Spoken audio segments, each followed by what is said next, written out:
بسم اللہ الرحمن الرحیم۔ السلام علیکم دوستو، امید کرتا ہوں آپ سب خیریت سے ہوں گے۔ دوستو، یہ جو میں آپ کے ساتھ ویڈیو آج شیئر کرنے لگا ہوں، اس کا ہرگز مطلب یہ نہیں کہ آپ لوگوں کی دل آزاری ہو۔ صرف مقصد یہ ہے کہ جو معلومات میرے پاس ہے، میرے علم میں ہے، وہ میں آپ تک پہنچا سکوں تاکہ آپ لوگ بھی اس سے مستفید ہو سکیں۔ دوستو، اور اس میں بہت سے الفاظ ایسے ہوں گے کہ جو سننے میں شاید آپ لوگوں کو اچھے نہ لگیں، لیکن اس کو آپ نے نیگیٹو نہیں لینا۔ میں نے صرف آپ لوگوں کو اس لیے بتانا ہے، اس لیے کہ آپ لوگوں کو اس کا پتہ چلے اور آپ لوگ اس کے مطابق اپنی عورتوں کے ساتھ اور کیسے رہ سکتے ہیں، کیسے ان کی خواہشات کو پورا کیا جا سکتا ہے۔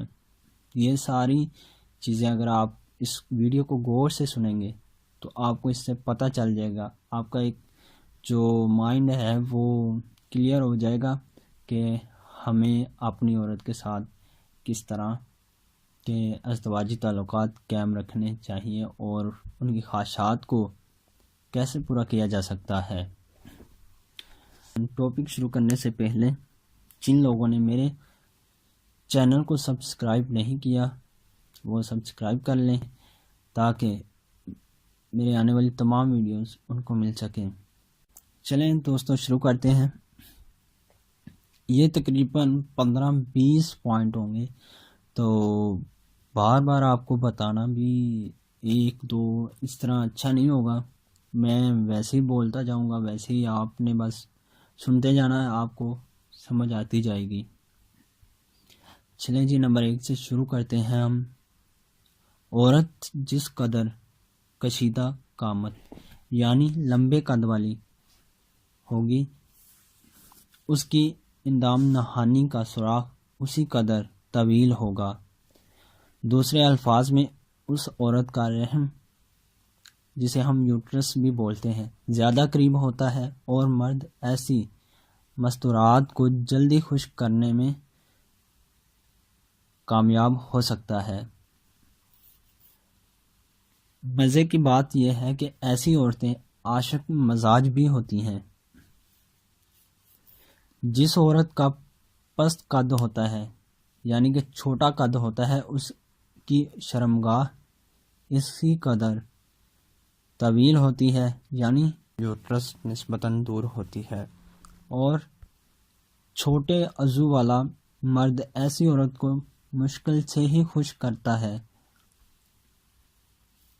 عورت کی آنکھ کے سرخ ڈورے اس کی قوی شہوت ہونے کی دلیل ہوتے ہیں۔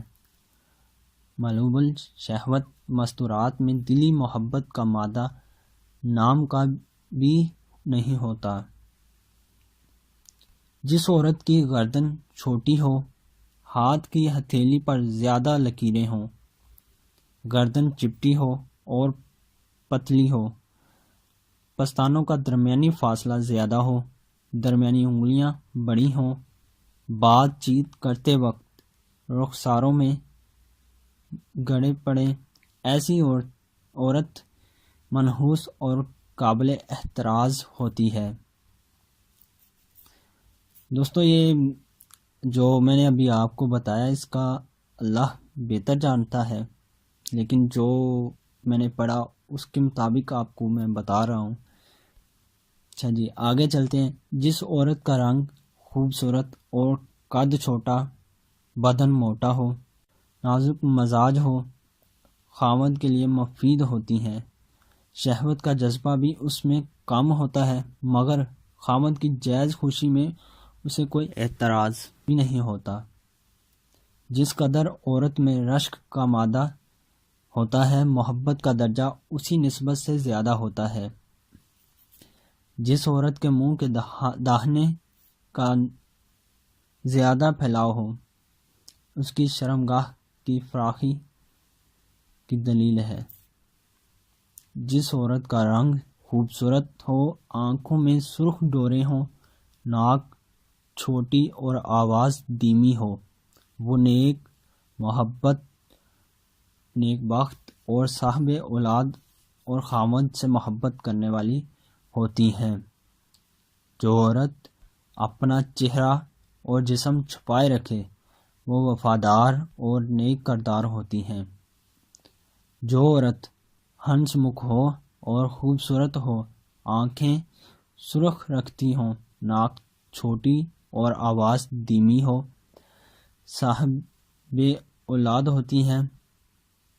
جس عورت کے سر کے بال زیادہ ہوں، پستان بڑے ہوں، خوش خلق ہو تو اس کے ہاں اولاد بہت ہوتی ہے۔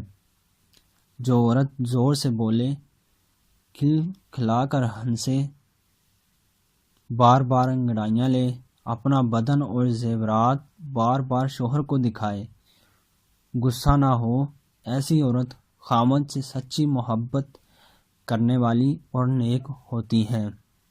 جس عورت کی آنکھیں سرخ ہوں مگر وہ ہر روز سرما لگائے، وہ جھگڑالو، بد چلن اور عیش و عشرت کی دل دادہ ہوتی ہے۔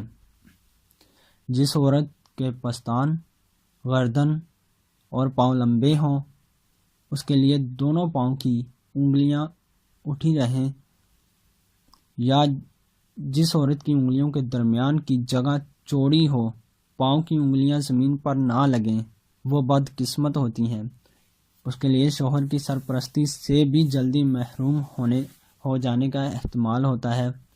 جس عورت کو اٹھنے بیٹھنے میں کوئی لحاظ نہ ہو، کھلے منہ سینہ ابار کر چلے، غیر مردوں سے دل لگی اور مذاق کرے، وہ ناقابل اعتبار ہوتی ہے۔ جس عورت کی پنڈلی پر بال ہوں، ناخن سفید سے ہوں، دانتوں کے درمیان شگاف ہو، آنکھیں گول یا سرخ ہوں، پلکوں میں بال کم ہوں، چلنے میں انگلی انگوٹھے پر چڑھ جائے، ایسی عورت شاذ و نادر ہی نیک ہوتی ہے۔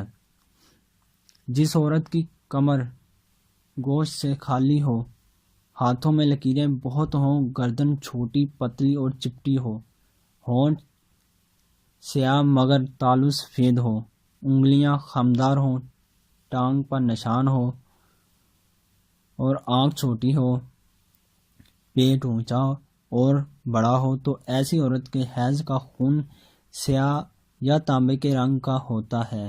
جس کا خون حیض زیادہ دن جاری رہے، ایسی عورت کے ساتھ صحبت کرنا ٹھیک نہیں۔ جی دوستو، یہ تھی وہ معلومات جو مجھے آپ تک پہنچانا تھی۔ باقی رہی بات کیا سچ ہے اور کیا جھوٹ ہے، تو یہ تو اللہ ہی بہتر جانتا ہے۔ میں نے یہ کتاب میں پڑھا اور میں نے سوچا کہ آپ تک پہنچا دوں جو میں نے معلومات حاصل کی ہے، تاکہ اگر یہ سچ ہے تو اس سے کچھ لوگوں کا بھی فائدہ ہوگا، بلکہ بہت سے لوگوں کا فائدہ ہوگا اگر یہ سچ ہے، کیونکہ وہ اپنے آپ کو اس عورت کے مطابق ڈالنے کی کوشش کریں گے۔ اور اس میں عورتوں کا یہ فائدہ ہے کہ عورت کو چاہیے کہ وہ اپنے آپ کو، جو اس میں باتیں ہیں، وہ اپنے آپ کو اچھے کی طرف لے کے آئے، اچھائی کی طرف لے کے آئے، نہ کہ برائی کی طرف لے کے جائے۔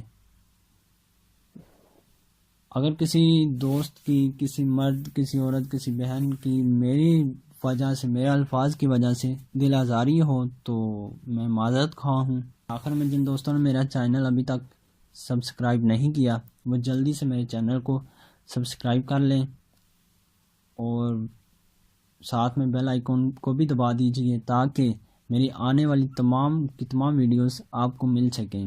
اور ویڈیو کو لائک اور شیئر کرنا نہ بھولیے گا۔ اگر ویڈیو اچھی لگی تو کمنٹس کیجئے۔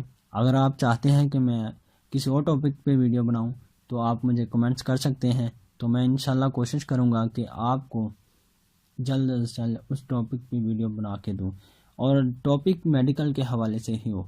تو دعاؤں میں یاد رکھیے گا۔ اللہ نگہبان۔